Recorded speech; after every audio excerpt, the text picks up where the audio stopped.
വിട്ടുമാറാത്ത തുമ്മൽ നിങ്ങൾക്കുണ്ടോ? ഇടയ്ക്കിടയ്ക്ക് തുമ്മൽ വരുന്നവരാണെങ്കിൽ ഈ തുമ്മൽ എന്തൊക്കെ രോഗങ്ങൾ ഉണ്ടാക്കുമെന്ന് പലർക്കും സംശയമുണ്ടാവും.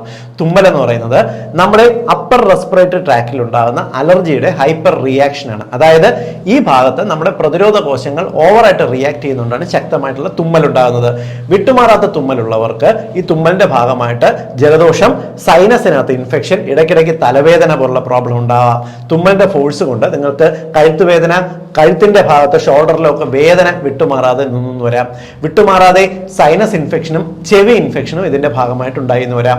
തുടർച്ചയായിട്ട് തുമ്മല് നിങ്ങൾക്ക് മാറാതെ നിൽക്കുന്നുണ്ടെങ്കിൽ മൂക്കിനകത്ത് നേസൽ പോളിപ്പോസിസ് പോലുള്ള രോഗാവസ്ഥയിലേക്ക് എത്തിച്ചു എന്ന് വരാം. വിട്ടുമാറാതെ തുമ്മലുള്ള ആൾക്കാരിൽ ക്രമേണ ഇത് ശ്വാസം മുട്ടലിലേക്ക്, ആസ്മ രോഗത്തിലേക്ക് ചെന്നെത്താനുള്ള സാധ്യതയുണ്ട്. വിട്ടുമാറാത്ത തുമ്മല് നിങ്ങളുടെ അബ്ഡമിനൽ പ്രഷർ കൂട്ടുകയും ഹെർണിയ പോലുള്ള അവസ്ഥകളിലേക്ക്, അതായത് നിങ്ങളുടെ വയറിന്റെ ലോവർ ഭാഗത്തോ നിങ്ങൾക്ക് പൊക്കിളിന്റെ ഭാഗത്തോ പുറത്തേക്ക് ചെറിയ തള്ളൽ വരാനുള്ള സാധ്യതയുണ്ട്. ഇങ്ങനെ ഹെർണിയ പോലുള്ള പ്രഷർ സിംറ്റംസും തുമ്മൽ ക്രിയേറ്റ് ചെയ്യാറുണ്ട്. ഇത്തരത്തിലുള്ള തുമ്മലിന് പലപ്പോഴും മരുന്ന് കഴിച്ചാൽ മാത്രമേ കുറയുള്ളൂ, ഇത് വിട്ടുമാറുന്നില്ലല്ലോ എന്ന് വിഷമിക്കുന്നവരുണ്ട്. ഭയപ്പെടേണ്ട, ഹോമിയോപ്പതിയിൽ വിട്ടുമാറാത്ത തുമ്മലിന് വളരെ ഫലപ്രദമായിട്ടുള്ള ട്രീറ്റ്മെന്റ് ഉണ്ട്. നല്ലൊരു ഹോമിയോപ്പതി ഡോക്ടറെ കണ്ട് ട്രീറ്റ്മെന്റ് എടുത്തോളൂ.